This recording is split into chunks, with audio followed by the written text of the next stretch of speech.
Okay. Hello and welcome back to another episode of the ForeBros podcast. Fellas, it has been a while, but we are back. There has just been so much going on, but we are finally back. I think it has been roughly around 2 weeks or so since we have uploaded an episode. So for those of you that are tuned in and watching and you've been wondering what has happened, life has happened. Summer has happened. Families and children have just been running rampant, and our lives have just been going absolutely crazy. But we are here, and we are so glad to be back doing the podcast, doing another episode with you. So thank you for tuning in. Thank you for watching. Have a lot of stuff we want to cover, a lot of great things that we want to touch on in this episode. And what we kind of want to do to kind of kick off this episode is just kind of recap what we've been up to, just our families, golf, just all kinds of personal things, etc. So, for me, I'll go ahead and start. We've been playing golf once a week like normal. Haven't broken 80 again since the last time, so that's okay. But we're just coming off a 4th of July celebration, and in fact, at the time of this recording, probably by the time you're watching this, I will be on the road heading to Orlando for a week vacation. So we get 1 week out of the summer every year to go somewhere. And so we have chosen to go to Orlando this year. And so we're looking forward to that, excited about that. But, we've been busy, we've been chilling, and we are now coming down to the end where, you got about 3 weeks left of summer, and then the kids are back in school. Praise God. So ready to get back into that routine. Yeah, ready to get back into that routine. And, now both my girls will be at the same school, and drop them off at 7:30 and won't pick them up again until 3. So, wow, that is going to be great. So, but anyways, yeah, we've just been busy as always. The summertime is always busy for us. But Bryan, what about you, man? People think that we're just, all far apart. We've remained in touch, but we've just been busy. But what you been up to? Yeah. No, a lot of the same. The girls have kept us busy this summer, which we knew once we got to June. We pretty much had a full schedule all the way through the end of July. So we were away. Wife and I were able to get away last week and had a good little trip. Had fun, and we got back and we did the ForeBros 4th of July celebration here at the house, and had everybody over, had a really good time. I think the kids all had a good time. And now, I guess by the time people are seeing this, I'll be knee deep in VBS. I know Brandon and Matt have both already had it for the summer, but we'll be doing that this coming up week. So we'll be busy, and the girls have dance camp, and then cheer camp follows that. And then they go back to school shortly. So, but I have been playing once a week. Didn't play while I was away, but still played. And actually, the last couple times out, I've played halfway decent. Haven't been shooting in the hundreds anymore. I've been in the 80s the last couple of times out. So trying to just hold my breath and hang on for the ride. But it feels a little bit better. But anyway, having a good time. It's hot down here in South Georgia, so just trying to stay cool and keep having fun and enjoying the ride. That's right. Bryan might be back on the golf stuff, but moving to AJ, man, AJ, what you been doing, boy? What you been doing? Who, me? Yeah, who you? Just hanging around. No, we've kind of had a couple weeks where we hadn't had a lot going on. Matthew's had a couple travel ball tournaments here and there, but Kira's full steam ahead on softball, fixing to have the red and black scrimmage game on Thursday. Hey, that'll be the 11th, so y'all come out and see that. Andrew's home from college. It won't be long. I'll be packing him back up, moving him back up north. So we hadn't had a busy go lately, but I guess like as soon the Sunday you come back, the Sunday we'll be leaving. We'll be going to the beach for a week. So we hadn't really had a chance to go anywhere yet, other than ball field. I missed golf this week with y'all. But the week before that, we were Colquitt? Yeah. Yep. I kind of played all right on the front. The backside really got to me, man. It was hot. So I kind of just sat out the last few holes and rode Jackson's wing, all the way back in. He was having him a good little day. Boy's on fire, man. He's on fire. He's killing it. He's killing it. He was upset. I had to work last Wednesday and he couldn't go. He was like, "Man, why you got to work?" I was like, "You should have sent him with us." I just got to make the money so you can keep playing, buddy. That's right. Oh, he would have went. He'd have jumped in the truck with y'all and rode out. He should have. One day, if Jackson keeps up with it, he'll retire all of us. Let's Professional hope. golf career. Yeah. Let's hope so. Well, then there's old Matty J. Matty J, what you been up to, big man? Saving the best for last. Anyway. Okay. No, I'm kind of in the same boat as all of y'all. I mean, crazy busy ever since summer started with trying to get stuff done at the church and a lot of different projects going on, Vacation Bible School, vacations, all of that stuff. I've actually kind of been down.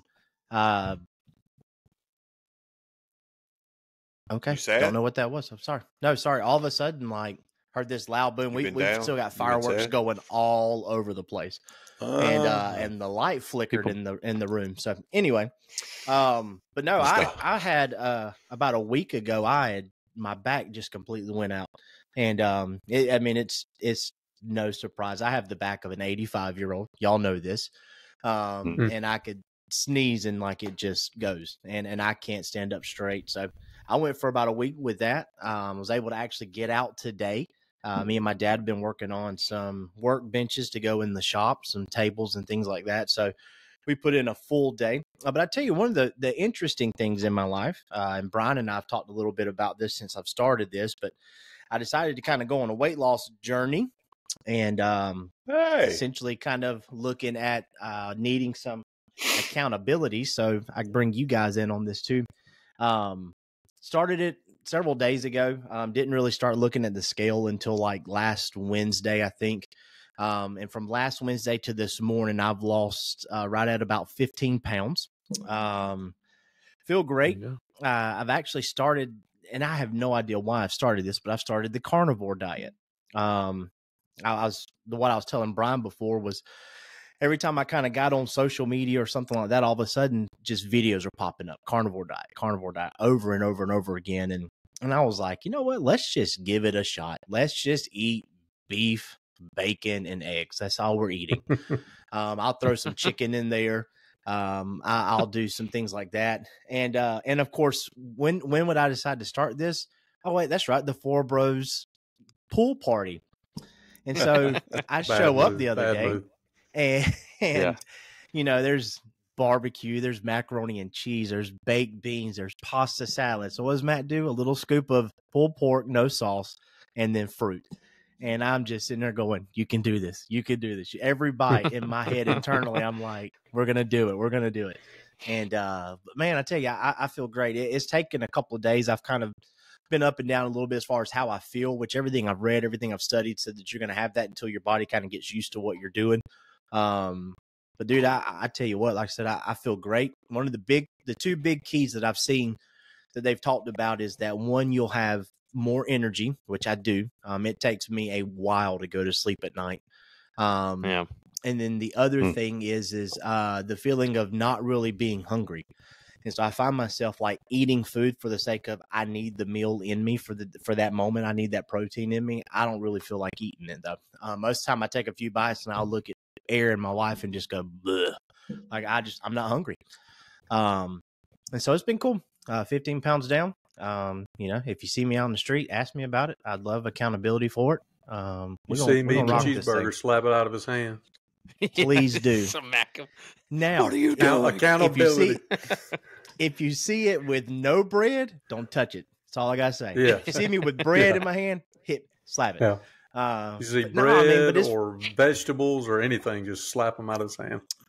Yeah. Now, had I known you were going to be starting the carnivore diet walking into our 4th of July party, I would have told Jesse not to announce, "Hey, we have this huge cookie cake over here. Oh, if anybody dude. wants it." Listen. Okay, so I'll tell you like, two things. So 2 things happened. So one, when that took place, I was like in my head again. I'm like, Matt, you can do this. You can do this. You can do this. You can do this. And I just like try to get my mind off of it. Today, as we were, my dad and I were out working, I came inside and the kids were asking for a snack, and even my mom was like, "Do y'all have anything sweet to eat?" She's like, "I don't know why." She's like, "I just kind of want something sweet." I had no clue. Okay, let me say this first. I had no idea what was about to happen. So I was like, well, Aaron keeps this stuff up here in this bowl, for the kids or whatever. I said, every so often there's like a honey bun or something like that. I reach up and grab this for my mom to give to my 2 kids and even for her if she wants it. And what's in it? Fudge rounds, cosmic brownies. I'm like, I hand her the basket, go straight outside. I'm like, no, not doing it. Dude, it's, but I tell you that, like, and I'm okay with it. Like, it's been tough, but I mean, hey, 15 pounds down just since Wednesday. That's pretty good. Dude, I mean, it's been a lot of fun. It's been a lot of fun. I'm learning how to cook meat in tons of different ways. But it's been fun though. That's awesome. Stick with it. It'll keep coming off. Oh, yeah, absolutely. My biggest thing is like just drinking water. If I could just drink water instead of sweet tea all day, oh man, things would change drastically for me. That's big. My biggest thing is like sweet tea. We went to Maryland's tonight for dinner, and I always get the wings. Yeah, shout out to Minute Maid for the 0 sugar lemonade. Hey, those are good. Amen. But I usually get a big sweet tea with the wings that I eat, and she was like, and the lady knows me, and she's like, you want sweet tea? And I was like, nah, give me the water. One of the toughest decisions I made today. So, but anyways, so we're back. Everybody's here. Everybody's good to go. Glad to have everybody back. Glad to see everybody. And whether we're fixing to go on vacation or coming back from vacation. So, for any of you wondering out there in the ForeBros universe of, why have you not seen us for 2 weeks in video form? Well, that's why. We've just had a lot going on. But one of the things we want to jump into next was something that we had mentioned in a previous podcast about something to kind of, for those of you OG ForeBros people, you guys remember those that have been with us since day one. And when I say those of you, I mean like there's 5 people like that have been with us since the beginning, can remember when we started these matches that we were doing. And we had a match that was myself and Matt versus Bryan and Andy in Orlando, and we played a 2v2 scramble down there, and we actually played 2 different rounds. The first one was on YouTube, ended in a tie. Crazy comeback. I can't say really a comeback win. It felt like a win for me and Matt, just to even be able to come back and tie, down 4 shots at one point and then come back and tie. We ended up playing again this year, and that was not filmed, but we said it was probably the craziest round that all 4 of us have ever played in, and it literally came down to the last shot. We'll let Bryan talk about that in just a little bit. And then also we have another match that is myself and Andy versus Matt and Bryan over at Tartan Pines in Enterprise, Alabama. And we have played there twice. We filmed the first one. Andy and I took the dub there. And then we played our second match again this year. And we'll let Matt talk about that too. But then we also have a third match that has never been done before that we will bring. And it's the final duos to go head-to-head against each other. Me and Bryan versus Matt and Andy, and that'll take place at Matt's old stomping grounds at RTJ, Robert Trent Jones course there in Dothan, Alabama. We are excited about that one. Haven't played it yet, but we are super, super excited about that one. That one I feel like is going to be heated. It's going to be good. And so, but anyways, we wanted to give you guys, for those that watch those videos, that like those videos of those 2v2 matches, because a lot of things that you didn't see on camera was all the smack talk and just all the stuff that led up to it. I mean, I think there was more smack talk that led up to the matches than during the actual matches themselves. Yeah, for sure. Because once the cameras turned on, hours on in the group chat, hours just on the course. Like we'd be playing a normal round in Cairo, talking smack about that match that was happening 3 months away from now. And so that first year where we were able to film them and put them on camera, that was cool. But these last two, man, we were able to lock in and not have cameras, not be really focused on grabbing a camera, getting ready for the next shot, but just kind of focus on our games. And it's wild. But I think for our group right here, the four of us, we kind of live and die by these 2v2 matches, because that's when it all comes out. That's when we can kind of lock in. And, I could talk a lot of smack about Matt, but then the moment we get into Orlando, like, he's my guy. Like, this is it. Now it's ride or die. The moment we get into Enterprise, Alabama, Andy's the dude. Like, he is the best RDM, golfer. baby. RDM. Yeah, that's right. And then the moment we step foot on that beautiful RTJ course, I not even know who Matt and Andy are. It's all about figure it Bryan. out. Don't worry, we come. You got that right. We come. You got that right. We'll be here. But so we kind of want to give like a recap of those things. This is something, obviously, you could tell how heated we are about it. So, Bryan, walk us through the O-Land matches, the two Orlando matches. You can even give us a breakdown of, really it started with you and Andy going to Orlando before you guys really started hanging out with me and Matt. And y'all went to Shingle Creek, that golf course, played there, and then went to the Arnold Palmer Invitational. And then the next year, we started playing golf with you guys. Mm-hmm. And then it was like, well, let's make it to where we go to the Arnold Palmer. But before that, we play golf and do a 2v2 match. And so it was called Orlando was essentially the OGs versus the new guys. So the OGs of the group being Bryan and Andy versus the new up-and-comers, myself and Matt. And, that, the first one ending in a tie, and then I'll let you talk about both of them. But, Bryan, tell us about the intensity of what the O-Land matches are. Yeah, there's so much that it's going to be hard to put into 2 or 3 minutes here. But me and AJ started going down to the Arnold Palmer. We go once. We went once and didn't play golf. And then didn't we go twice before they came, or did we only go once? No, I think we went the first year. You sure? I thought we'd been 4 times, because we went in 2020, the COVID year. That was the COVID. That was the first year we went. No, 2021, because COVID would have been right at that. So it was 2021, 22, 23. We've been 4 years. We went 21, 22, and then they came 23, 24. Yeah. The first time we went, I don't think we played. That's right. We just went and come. I think we just went to the tournament. I think that's right. But I think. But anyway, I think OG so we just means old, is what I think. Listening to two old grandpas, old geezers, days in the past. Do you? Well, back in the day, how much golf we played since that first year we ever went down there with each other? It's hard to keep up with you guys. But anyway, we are all seeing that right now. So we got this annual trip, and then we start playing golf with Brandon and Matt. So all 4 of us are playing, and then we asked them to join us on the trip or whatnot. At first, the 2v2 really wasn't a thing. We were just kind of looking at some different courses to play, but then we got to talking about time, because me and Andy were like, look, man, getting around Shingle Creek and those courses they're crowded that time of year, because there's a lot of people in town for the tournament. And to get out there and remember, initially we're filming, so to get out there and film 4 individuals, we just thought, like, man, that's not going to work. Well, hey, let's do a 2v2.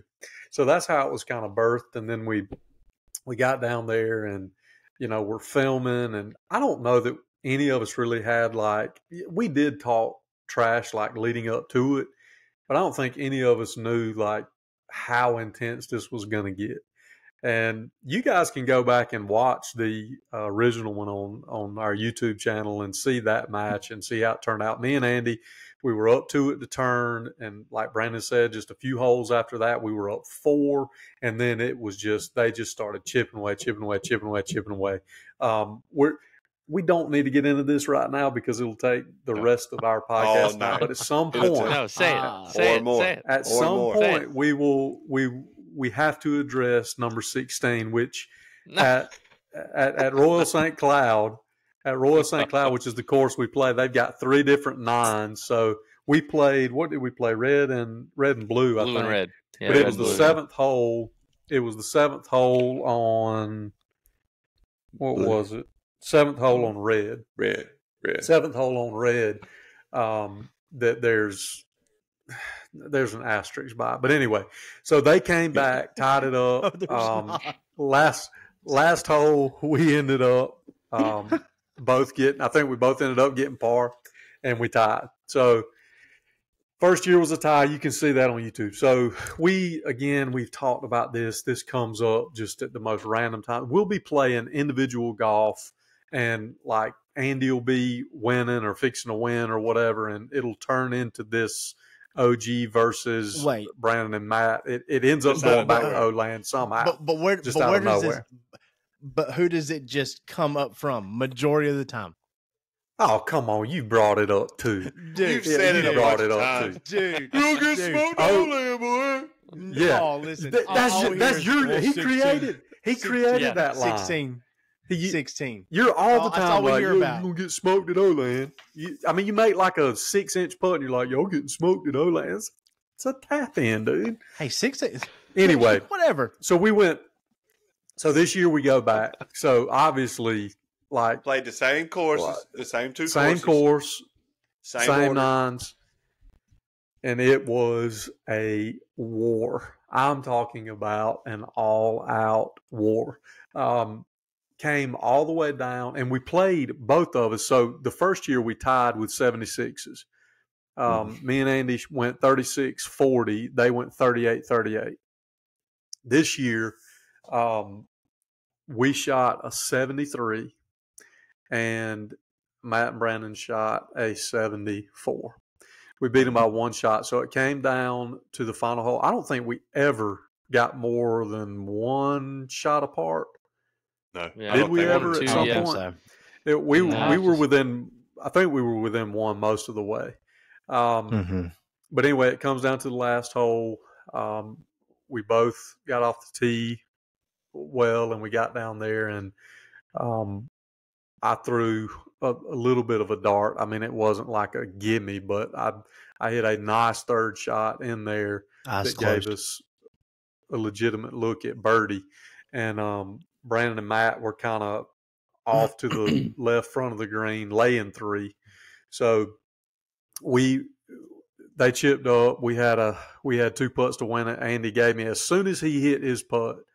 And now, if you watch back on the video, I made a similar putt on 18 to keep it tied in 2023. And so same green, same order of holes and everything. We're back on this green. And as soon as he hit it, I had the line. I just put the ball down, stepped up there a couple of practice strokes, and just buried it dead center. And we beat them by 1. But I will say this, probably one of the most fun matches that we've played. Because we played good golf, like all of us did. So we got that one.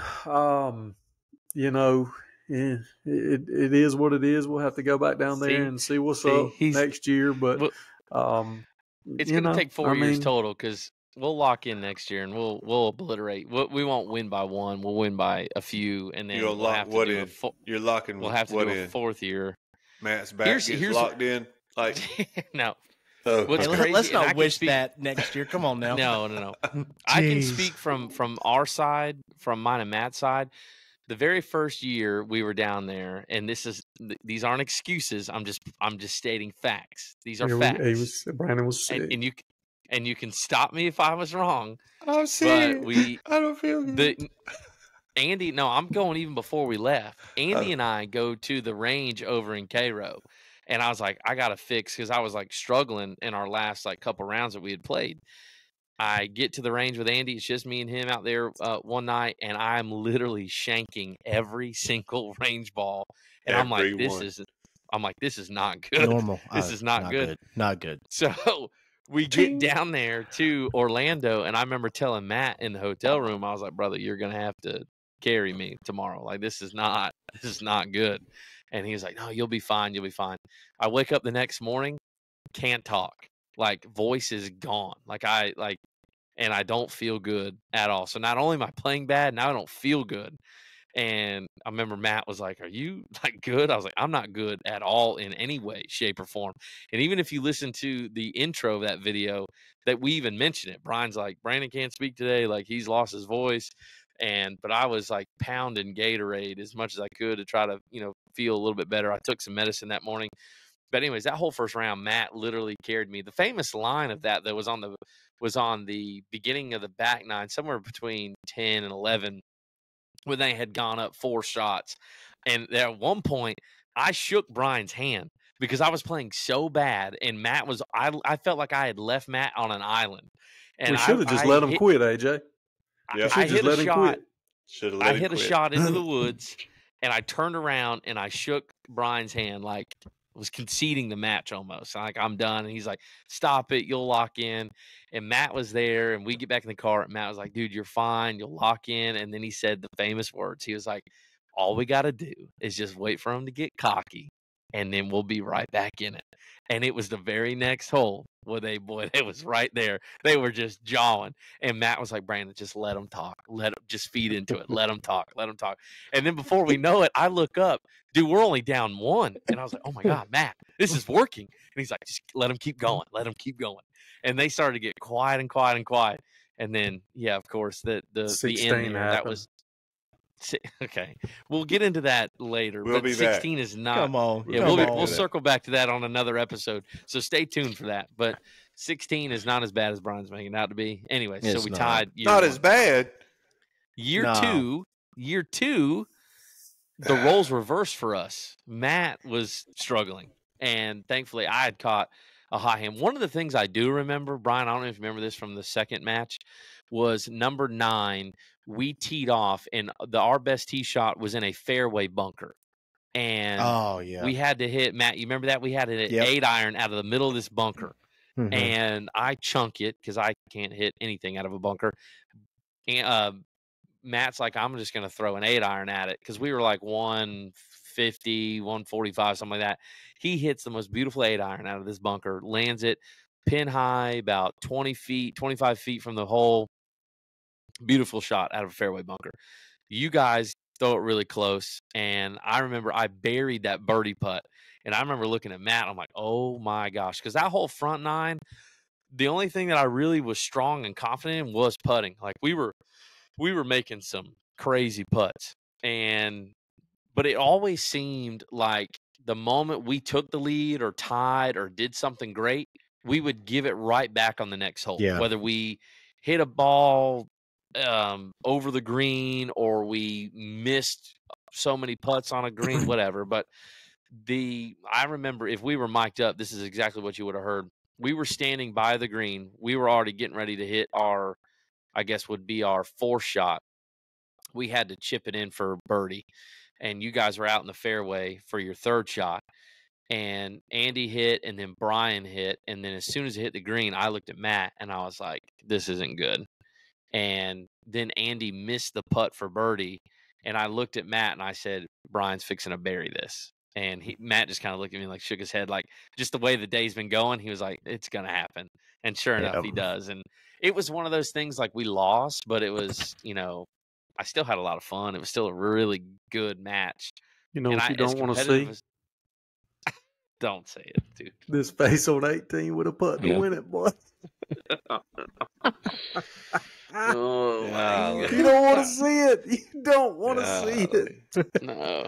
I could play like absolute garbage. You don't want to see this face on 18. But it was just one of those things. Like, you guys just like never went away. Like, we were playing. I'm looking back, dude. I'm looking back. So on the front, y'all shot a 36. You had a birdie and a bogey. We shot a 37. We had two bogeys and a birdie. And then on the back, that put on 9 gave us the lead. Yeah, we shot a 36, and y'all shot a 38. Yep. Dude, we couldn't hit and a green on the back 9. We were tied through 13, 4 on 14. No, it would have been on, I guess, 13. We took the lead. Yeah. And we held on to that and ended up, the birdie at the end extended us. Y'all needed to get a shot on us there, I thought. Yeah. Yeah. Well, Yeah, actually, well, no. we what were- was it? Was it? It was the par No, three right before. we were even. Was We it? were tied. We were tied. We were tied. Yeah. Yeah. I think Because wasn't it the 16, par three right 17, before 18. Yeah, 15, 16, 17, and we were tied 15, 16, 17. And then on 18, we birdied to win it. Yeah. On that par three right before it, I believe we had a chance to get that shot and go in one on you guys. We You went could left have. of the Isn't it- green isn't it- and we chipped up, and one of us, I think it was you, Matt, like one of us almost chipped it in for birdie. We tapped in for par. I mean, like it was a walk in. Yeah. And, Yeah. But No, we both parred 15, 16, and 17. And then, and obviously we were tied because we bogeyed 14 and y'all parred it, and that evened it back up, which we traded holes there. So we were actually tied way back on before that. We tied it on number 11. We tied it on 11, and then we had a little back and forth, and then it was tied all the way to the end. But that was a 11. good match, man. Yeah, 11 was the one, Matt, where we hit the flag with a rangefinder, and I hit one club too much and hit it. We hit it like over the green. Both of us did. Yep. And it was Anyways, all right. Well, you know it. You've never been there. Too much. If anybody's never been there, if you ever find yourself around Kissimmee, the links of St. Cloud, show them. Not Kissimmee, Kissimmee, Kissimmee, Florida, St. Cloud. You need to go to Royal St. Cloud. Check it out. Absolutely. Yeah, in St. Cloud, Florida. Bryan, show them the. Do you got the scorecard? Hold it up to the camera. I got both of them, boy. Well, just show them the front. I just want to see the front. There you go. There it is. Yeah, check this out. We're on St. Cloud. Really nice course. Had a lot of fun there, and it was really good. So that was match number 1 as far as like what we got started with. So Bryan and AJ are up. I guess your record down there is 1-0-1, and we are 0-1-1. So true that. And then now we switch over to good old Tartan Pines over in Enterprise, Alabama. We have now done 2 matches there. The first match we filmed, and AJ and I took the dub there, and we went back this year, didn't film like we did second match in Orlando. So, Maddie, why don't you tell us a little bit about Tartan Pines? There was no reason to film that. No, I mean, we obliterated y'all. It was... No, I wish. Dude, I tell you, we the first year, you know, I'll quickly say this. The first year, Bryan and I both struggled.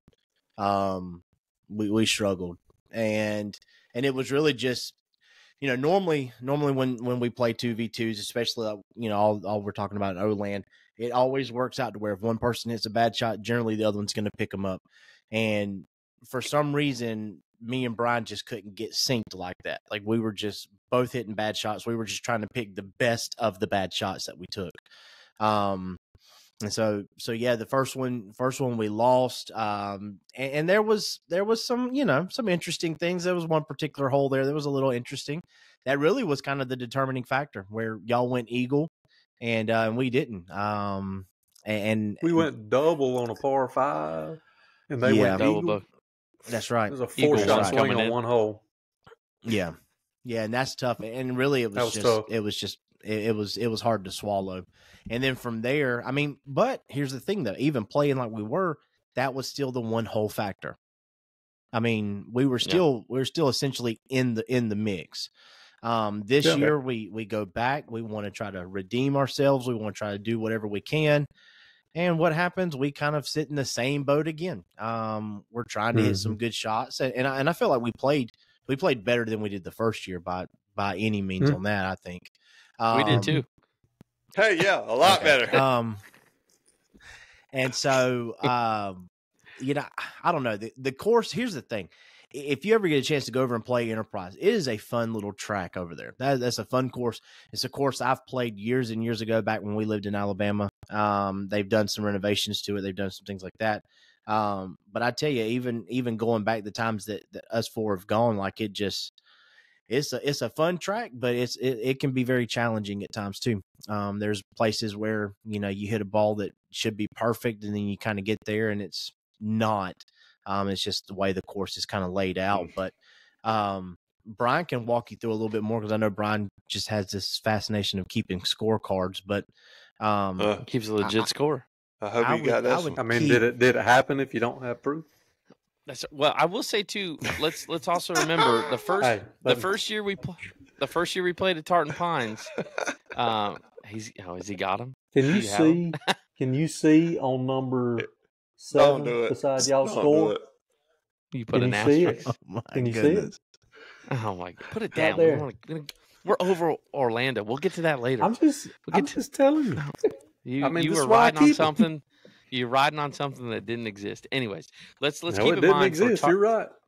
Go ahead. Let's keep in mind for Tartan Pines. The very first year we played from the blues, which would be like it wasn't the tips, but I mean I think it might. It was pretty close. There were a couple holes you were pretty much on the same box with the tips. Yeah. Mm-hmm. Well, then the second year we played from the whites, and it made a huge difference on number 10, if you remember. Yeah. Boy drove the green. Them. Yeah, yeah. Okay, here we go. Yeah. Tell them about it. Tell them about it, RDM. Yeah. Little knockdown driver, and drove the green, and little knockdown. Close my eyes, swing. Their entire day was full of luck. These dudes would hit it into a neighborhood, and it would just be down their green. It would be down their green side. I mean, it's like hits it. So if 100 yards into the neighborhood. So here's the deal. So going back to what Brandon said earlier, like if you could hear a camera in mine and Bryan's car, it was something like that. It's like we watched you hit into a patch of pine trees, and we're like, they'll find it. And sure enough, y'all were just sitting right there, just nice and pretty. It's like, and it's like 25 yards. How about that? I know what you're talking about. How about that? Bryan, you helped me find the ball. Like you. Oh no.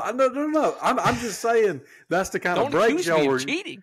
I'm not accusing you of cheating. I'm saying that there was one drive that you hit that like just barreled through the woods, and when we finally found it, I'm like, are you freaking kidding me?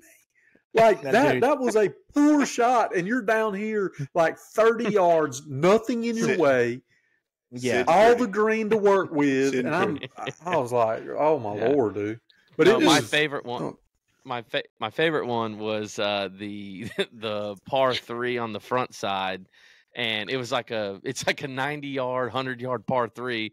Me and Andy are both short of the green, and this man chips in for birdie from well off the green. We both chunked wedges, and he chips in for birdie. No. And he's like, man, I do this all the time. And Bryan was like, no, you don't. You've never done that. Bro, you couldn't keep my mouth shut that day. The thing is, stop.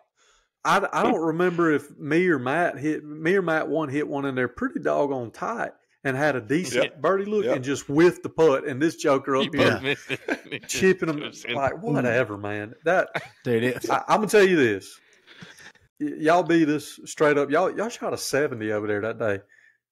But y'all be lying through your teeth. You'd be lying through your teeth if you didn't say y'all got some lucky man. Yes. In that round. You gotta be better sometimes sounds like all the time. All the time you need that kind of luck.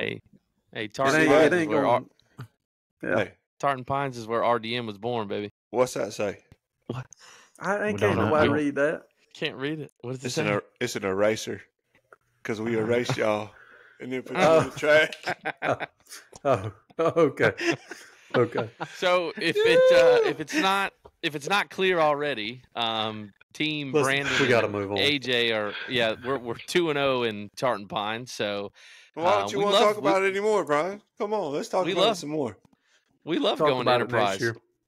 Yeah, we love going to Enterprise. Shout out to the people at Tartan Pines. Actually, when we first started making videos, the whole reason we went over there is because we reached out to them. They also reached back out to us, and they gave us that first time we ever went over there and played the round over there. They invited us. They paid for our round. They hooked us up, and it was really great. So shout out to all of them at the Bridges Tartan Pines in Enterprise, Alabama. That's another trip that we go every single year. So looking forward to going again next year. So now we got to get to the last hoorah here, and we're going to let Andy talk about it. It's coming up. We don't have a date yet, but sometime this year, 2024, you will see myself and Bryan take on old Matty J and AJ at RTJ. So, Double J, baby. Andy, Double J. We coming. Yeah, once you tell us about that, what's your thoughts on it? And you're playing with somebody who worked on that course. Well, honestly, I've never been there. I've never played any of the courses on Robert Trent Jones Golf Trail. So I feel like I'm at a disadvantage. But then I got my partner over here, who is the hometown kid. Yeah. Yes. Takes all the worries away. Not worried, not scared. No. We coming. No. Your boy is sitting over here 2-0. 2-0 for the year.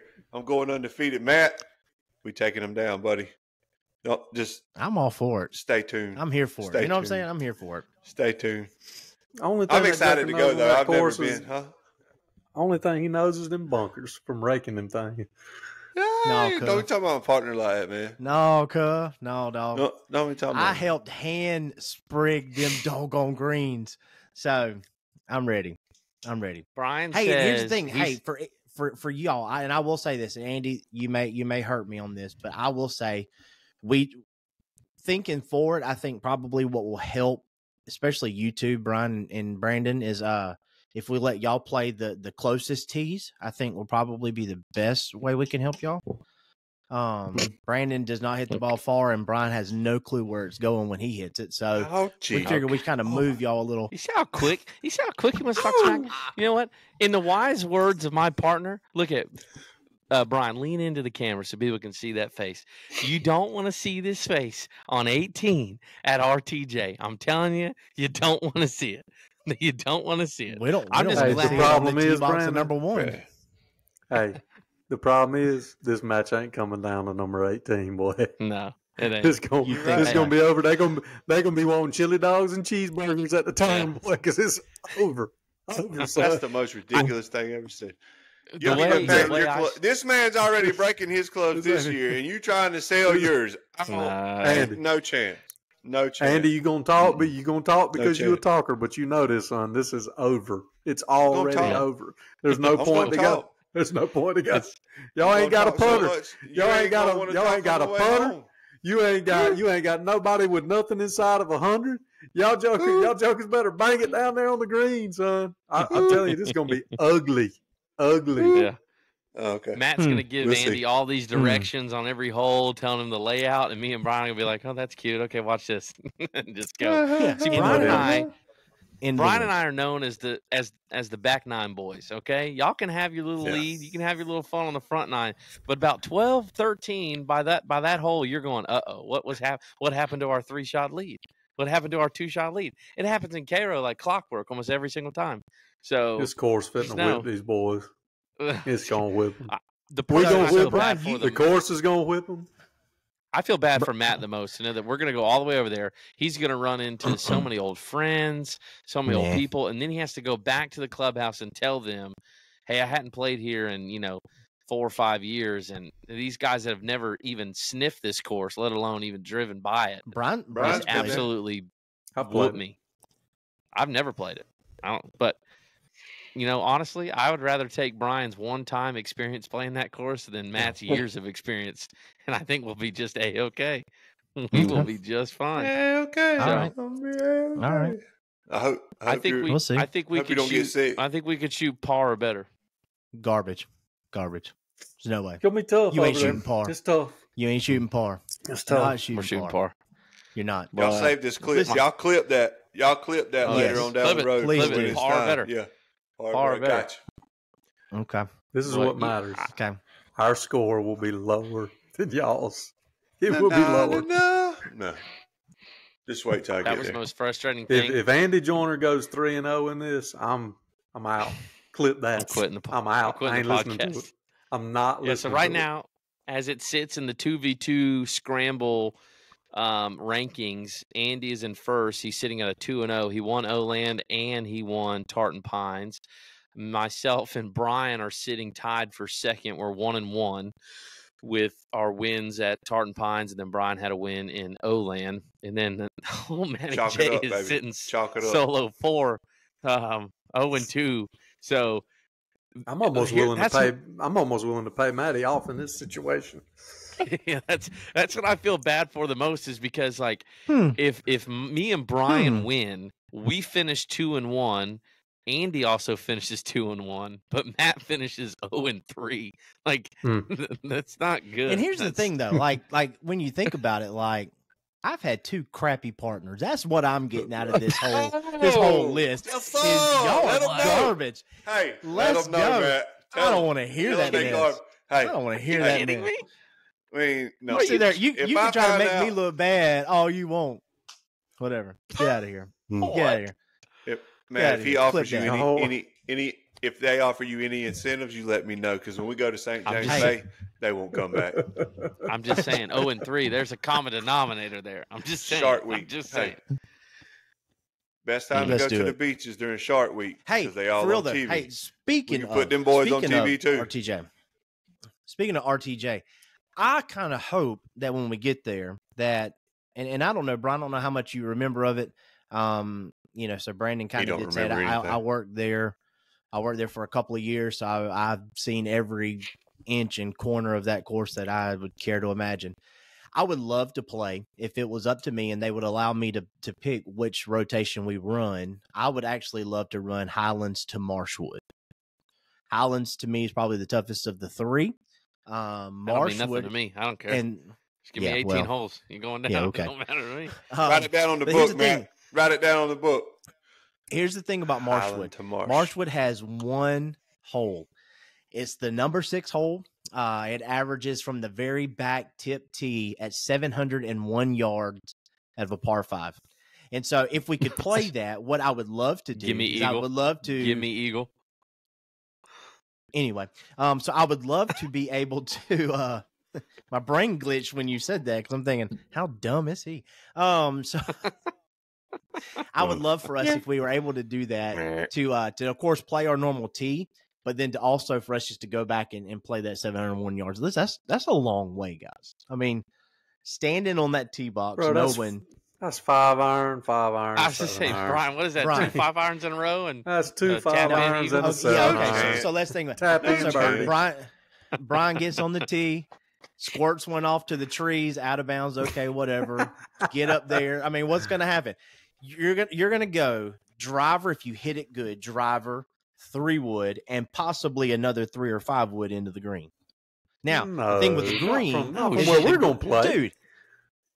Driver 3 wood. I'm saying if you go 701 from the tip box, if we're able to just play that from the tip box, we're going to still play the normal tee box for the 2v2 scramble. I'm saying, but listen, even for the 2v2 scramble, here's the deal. Even if you hit a good bomb, I mean, you're talking depending on which tee box y'all want to play. There's 5 of them on each hole, so you can go purple or orange. We'll probably end up playing orange, I would imagine. And so orange is what 420 yards, 420 yards. So, I mean, you're still hitting, depending on how you hit your shot, it's a long way, dude. I'm telling you, because that green, the reason it's called Marshwood, of course, it has marsh all around it. It has marsh from the front all the way around to the back right corner of it. And so you have to either carry that onto the green, which is a smaller green, one of the smaller greens on that side, or you have to play off to the left and kind of let it trickle down, or the back and let it trickle down from the natural hillside.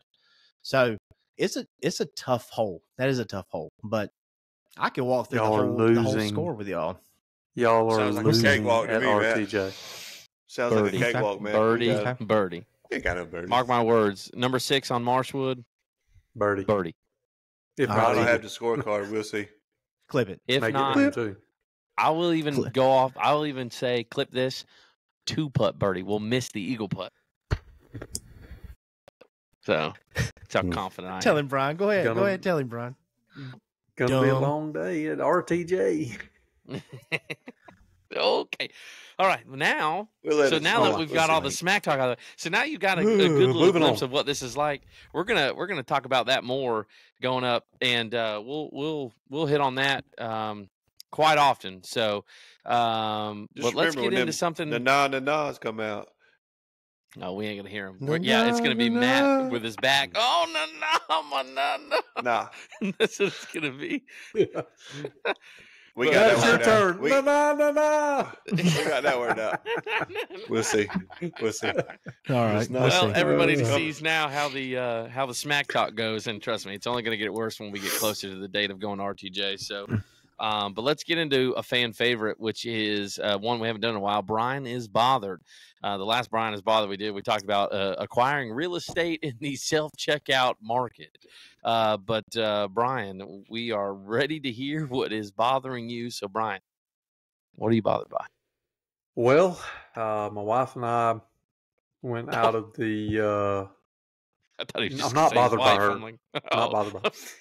We went out of the States for a trip recently, and so we went to this place, all inclusive. So everything's paid, and we had been to one last year. We had done an all inclusive, and it was stated like very clearly in all of the paperwork and all the advertisement, like once you pay and you go there, like everything's paid for, no tips. Like you are not to tip these people, like to the point that I guess some people didn't get the memo, and I would see them trying to tip them and they literally were turning it away. They were like, no, you can't tip us. So book a place this year, see the same communication. And I get there and it's like, everybody, every corner that we turn, like there's a handout for tip. And I'm like, what is happening here? So it rekindled a flame that I have been struggling with and bothered by for quite some time. And I want to address, for all human beings alive living in the United States of America, this awful tip culture that we have created. And I want to set it straight tonight on the ForeBros podcast, and I want you to share this all around the world so that everybody knows how this understands how this goes. Okay. If I'm in line and I'm paying for a meal or a service that you're preparing for me, and I go down the line and then I check out and I purchase my food, like that's, you have set a price, this is the cost, and I'm purchasing this food. And then your little machine pops up, or maybe even the cashier asks, hey, would you like to leave a tip? My question is, who in the building is on a waitress's wage? Because the way that I understand this is that servers, for a long time, and now we can argue about what they should be getting paid or shouldn't be getting paid, but a server's hourly wage is extremely, extremely low. And that wage is supplemented with tips. And I want to preface this by saying, I believe in tipping servers well. That is, they're busting their tails. Man, they are working crazy hours. They are serving you. They're waiting on you hand and foot. Even people can talk about, well, I had one that had a bad attitude or whatever. Man, you don't know what these people are going through. But I know this. If they're serving me, I'm going to tip them well. So please don't take this the wrong way. But I am not going to continue clicking on 10 and 15 and 20% when nobody in the building is making a server's wage. It drives me crazy. It bothers the starch out of me. It's not just one place. Tons of places do it. If you're serving me, if you are my waiter, if you are my waitress, I am going to tip you as well as I possibly can. But if I'm going through the line and getting a sandwich and I'm paying full price for the sandwich and you're behind the counter making $15 an hour, what am I tipping you for? At what point am I paying for the service? It bothers the starch out of me. It happened to me when we were out of the country. I don't like it. I love tipping people that serve me, but I don't like tipping people that don't. There you go. So you're saying there. Oh, I was gonna say, it's like when my parents went to Italy. They were telling me that like tipping over there is like, it's like a foreign thing. It's like, you know, my dad tipped a guy at a restaurant and like they went berserk. They're like, oh, why would you do that? Like, that's not like it's a bad thing. It's not a very common thing. But then you get over here in our culture, like it happens to me all the time where you go and you order a meal, like you go up to the counter, order a meal. No one's doing any type of waitressing, or waiting on you in a fashion of a restaurant. No. And like they it's like almost like they become solicitors, and they're like, "Do you want to round up to the nearest dollar to help for this?" I'm like, "No." And then they're like, "All right, well, would you like to donate for this cost?" No. And then they hit you with the tip, and I'm like, "What are we doing? What are we doing? Like, what is happening?" So yeah, I mean, like I said, I'm not trying to pick on any chain. There's some chain restaurants do it, but there's some local restaurants in neighboring towns that do it. I'm not picking on any one in particular. I'm just saying sometimes I wonder, who is that tip going to? I'm looking back here, and you got 2 or 3 people on the serving line. You got the cashier that's right here. You got the person that's over here dumping the ice in the cooler. Who am I tipping? And why am I tipping? I'm paying $15 for a burrito. Like, why am I tipping on top of that? It aggravates me, man. And I feel I'm the type person, like, you feel bad when you don't. I mean, I own a business, and a lot of times I'm wearing my logo, and I'm standing there in front of all these people, and they see whether you do or whether you don't. And people are forming opinions about you, and it's just like it's a weird culture that we have created that I think is totally unnecessary. And to be honest with you, how do we know? Like, I know when I tip a server, at least I know or have some semblance that money is going to that individual. Like, I'm giving to you because you served me. Yeah. These other places, you're just tipping into oblivion. You don't know where that money's going or who it's going to. Yeah. Tip culture has gotten out of hand so fast. Like, it's gotten absurd. Like, now you got businesses that never really ever asked for tips before. Now they're all doing it. And like, you're getting asked to tip people for everything. So, yeah. So Matt, AJ, y'all agree tip culture has gotten out of hand, or way out of hand? Are you tipping? There's a restaurant in town that does that now. By the time you get to the cash register, and I'll be honest with you, I feel guilty sometimes, like, because they're standing there like, your total is, and then they're just staring at the card machine like, what button's he gonna push?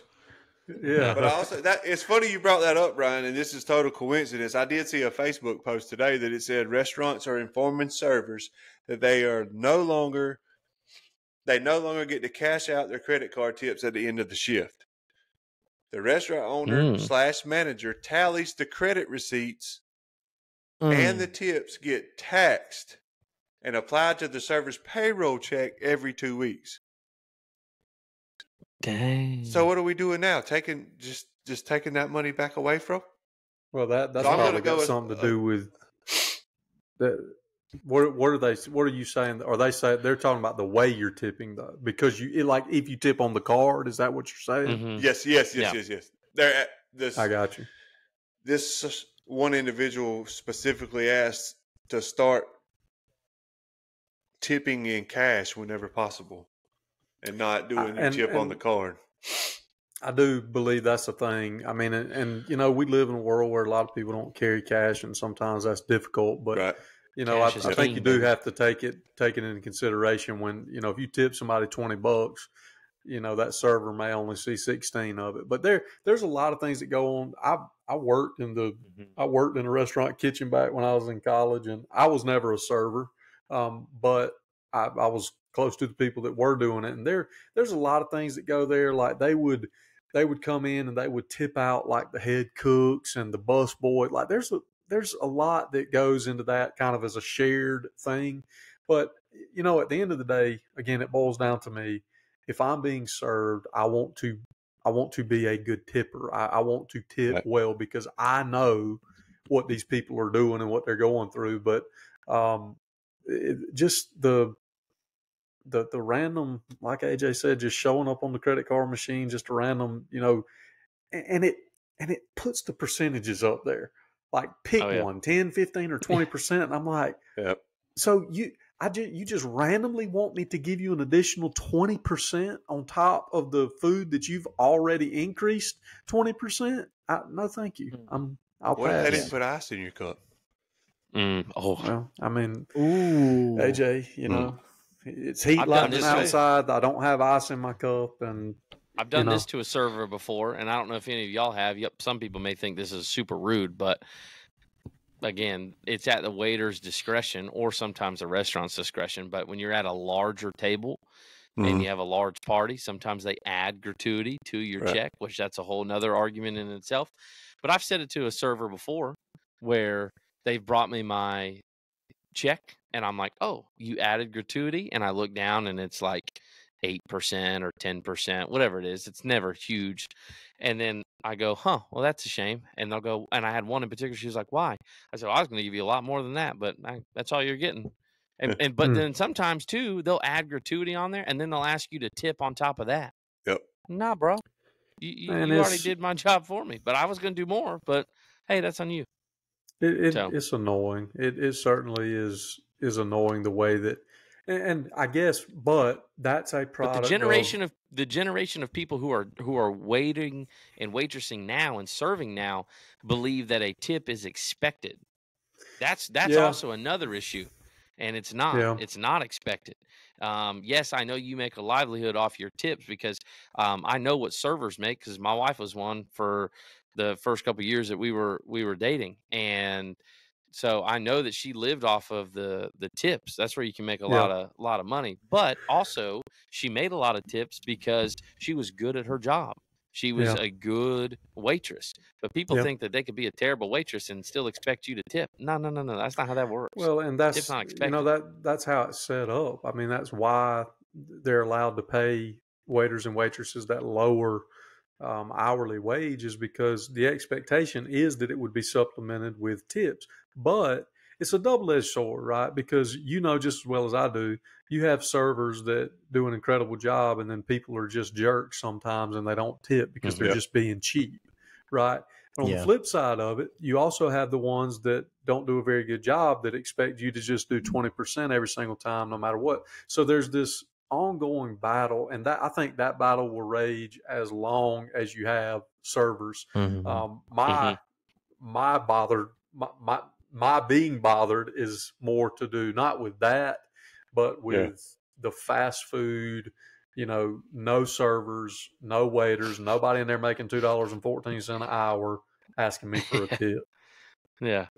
So when you're going up to the counter and you're asking for your order and you can see the chefs back there making whatever you're making, and then they turn the screen around to you, or because you have nobody waiting on you, you're not sitting at a table, you're fixing to pick up what you just ordered, and then they show you the screen and it shows you that 10, 15, 20. Do you just shake your head and you're just like, are you kidding me? You know, I'll be honest with you.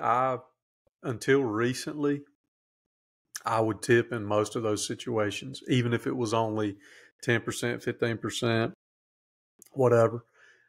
But I have quit. I've quit doing it. If there's not a server, I'm not tipping. And again, I mean, call it the times or whatever. You know, things are just more expensive in general, and food. I mean, fast food is, a sub, a burrito, whatever. Man, it's through the roof. I mean, you're paying $14, $15 for what used to be $6 or $7.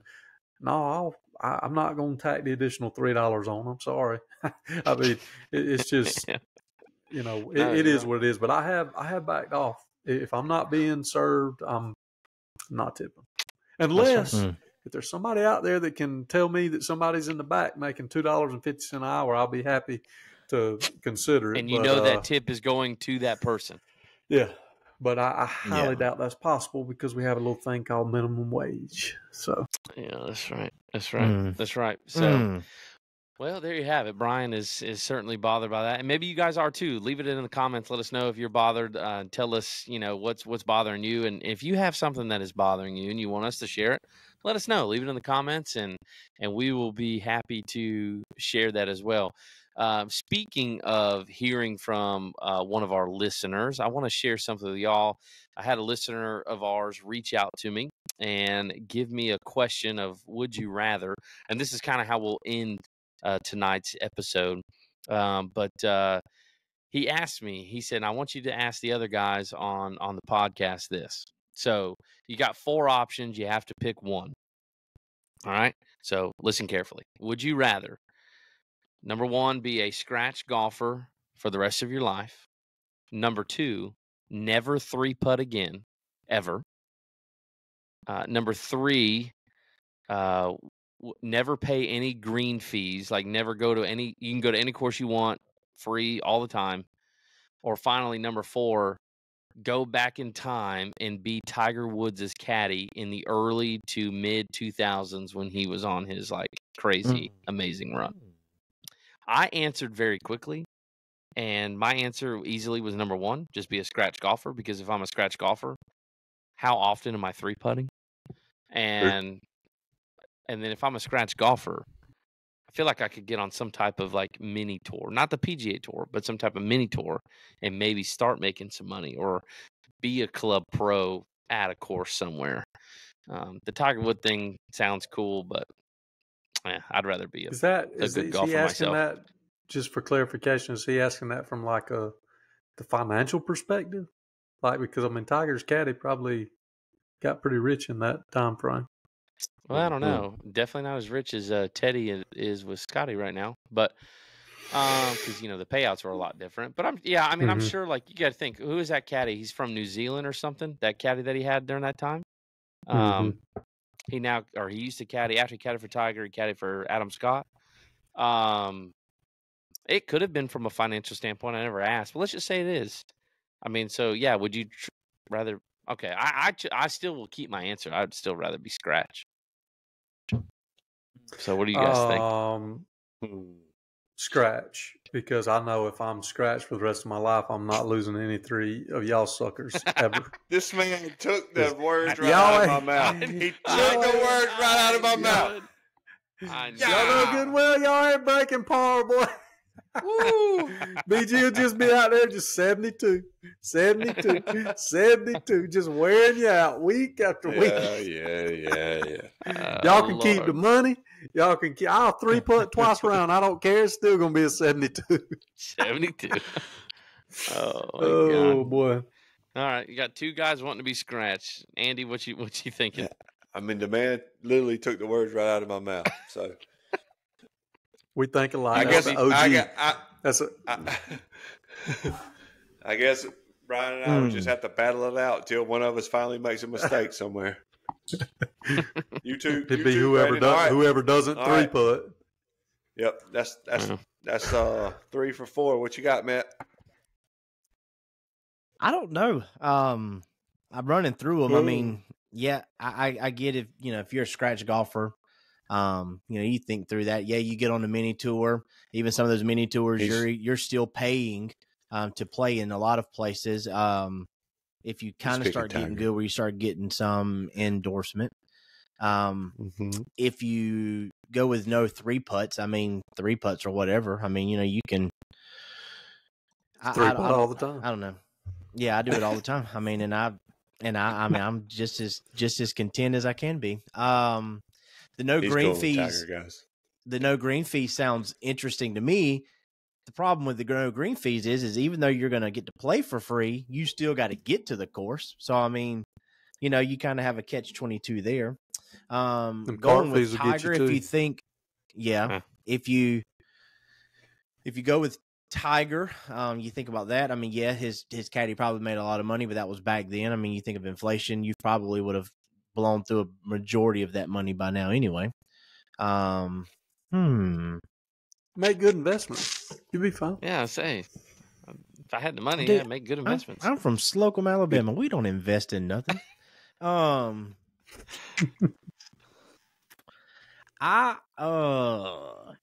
if I never 3-putt, still got to get to the green. I'm actually going to go never. It don't matter if you 1-putt, you ain't getting to the green until 6 anyway. What does a 3-putt matter? Yeah, with you as my partner. I mean, of course I'm not. 1-putt for triple bogey. There's no glory in that. But here's the thing. Okay, so I mean, if you go with I'm a scratch golfer like you clowns are, of course y'all are never going to hit that level. So like, it would be awesome if you could. You ain't gonna hit it. You ain't gonna hit it, dude. Look. You have more. I'm gonna be scratched one day, Matt. Shine of your forehead. No. Only scratch you're gonna be is you're gonna hit your shot. And you're gonna go. Where did that come from? Golly, that's only Bryan scratch you got. Is gonna be a scratch golfer one day. One day. bro, that thing's So if This I hit face. 72 once, do I become a scratch golfer? If I No, hit 72 no, once, I'm like, you oh, I'm a don't. scratch No. golfer. Because No, these you gotta scratch turn golfers they're obliterating 72s at scratch golf. Yeah. Come So on what now. would you rather be? This wasn't meant to be an SAT question, Matt. I mean, we were I trying said- to He end said the no. whole He said no 3-putt. I'm No gonna go with no 3-putts? 3-putt. Yeah. Why not? I think out of all the answers you Like could have he's a given, great that was tee the to worst. green player. Yeah. No, I'm just not. I'm not going to be a Fruit Loop and just pick the same thing that you three picked. It sounds like that's what y'all were doing. I mean, Matt. good gracious. Your only hope is scratch golf. Only hope is scratch golf. What you Dude. should have said was, Come I on. want to be a Think of the scratch best golfer, option. and then I don't have to listen to y'all's mouth anymore because I'll be stomping No, mud holes okay, in you. okay, That's what you fine. should have said. No, you can't Fine. go You make back it now. seem like- No. Here's the thing. No, okay. take Let's backs. just all be No like each takesy other, backs. and we'll just all be scratch golfers. Ain't never going to happen. This man was so confident, like he's hitting the green in regulation, and he's just like 3-putting bogey, and like, oh, it's no big deal. No, Par man. 3 in the water, drop, chip up, chunk, putting for 6. Oh, only 2-putted. Who cares? It's like a 7. It does. Hey, don't get on my partner like that. We about to run y'all in Alabama, boy. Listen. I was Hey, at waiting for him least, to say like, hey, AJ, at least you ain't got to worry about no 3-putts at RTJ. You got that off the table. yeah. These two scratch Jeez. golfers on this other 2 team. scratch we got golfers. we're the ones that are going to Yeah. struggle. Yeah, the two scratch Hey.